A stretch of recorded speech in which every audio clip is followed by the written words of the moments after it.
അവർ പ്രതിമയെ സൂക്ഷിച്ചു നോക്കിയപ്പോൾ ആ പ്രതിമ കണ്ണുകൾ തുറന്ന് അവരെ നോക്കാൻ തുടങ്ങി. അവർ പേടിച്ചു പോയി. അയ്യോ, പ്രതിമയ്ക്ക് ജീവനുണ്ട് എന്ന് പറഞ്ഞ് അവർ തിരിഞ്ഞ് ഓടാൻ തുടങ്ങി.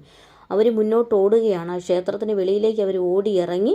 അവർ മുന്നിൽ കാണുന്ന വഴിയിലൂടെ അങ്ങനെ നടക്കുകയാണ്. അവർ പരസ്പരം പറയുകയാണ്, ആ പ്രതിമയ്ക്ക് ജീവനുണ്ട്, അല്ലെങ്കിൽ അതങ്ങനെ കണ്ണ് തുറക്കുമോ? അത് കല്ലിൽ കൊത്തിയെടുത്തൊരു പ്രതിമയാണല്ലോ, പിന്നെ എങ്ങനെ അതിന് ആ കണ്ണുകൾ തുറക്കാൻ പറ്റുന്നതെന്നൊക്കെ അവർ പരസ്പരം ചോദിക്കുകയാണ്.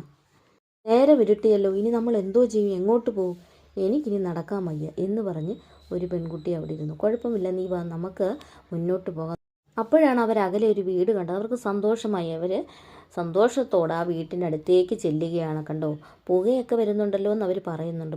വീടിനകത്ത് കയറിയപ്പോൾ അവിടെ ആരും താമസമില്ല. അവർ വെളിയിൽ ഇറങ്ങിയപ്പോൾ ഒരു തിരി കത്തിച്ച് വെച്ചിരുന്നു. ഇതെല്ലാം കൂടെ കണ്ടപ്പോഴേ അവർക്ക് പേടി. അവർ അവിടെ നിന്നും ഓടിപ്പോവുകയാണ്. കുറേ ദൂരം ഇങ്ങനെ നടന്നു പോയപ്പോൾ അവർ പറയുകയാണ്, നമ്മുടെ ഈ ഫോൺ ഉണ്ടല്ലോ, നമുക്ക് അതെടുത്തൊന്ന് വിളിച്ചാലോ വീട്ടിലോട്ട്. അവർ ഫോൺ എടുത്ത് നമ്പർ ഡയൽ ചെയ്തപ്പോഴേക്കും അവിടെ നെറ്റും ഇല്ല, ഒന്നുമില്ല. ഇനിയിപ്പോൾ എന്തോ ചെയ്യുന്നത്? രണ്ടുപേരും പരസ്പരം നോക്കി. ഇനിയിപ്പം നമുക്ക് നടക്കുക മുന്നോട്ട്, അല്ല എന്താ എന്നും പറഞ്ഞുകൊണ്ട് അവർ മുന്നോട്ട് നടക്കുകയാണ്. കുറേ ദൂരം നടന്നു ചെന്നപ്പോൾ അങ്ങ് ദൂരെ ഒരു തടാകം കാണുന്നുണ്ട്. അവരതിൻ്റെ അടുത്തേക്ക് ചെന്നു. അപ്പോഴാണ് കുറച്ച് ദൂരെ മാറിയിട്ട് ഒരു തോണിക്കാരൻ അവിടെ നിൽക്കുന്നത് കണ്ടു. അവരടുത്തേക്ക് ചെന്നു, കാര്യങ്ങൾ പറഞ്ഞു. ഞങ്ങൾ ഇതുപോലൊക്കെ വഴിതെറ്റി വന്നതാണ്, ഞങ്ങൾക്ക് എങ്ങനെയും വീട്ടിൽ പോകണം. ആ തോണിക്കാരൻ ആ കുട്ടികളെയും വിളിച്ച് അയാളുടെ വീട്ടിലേക്കാണ് കൊണ്ടുപോയത്.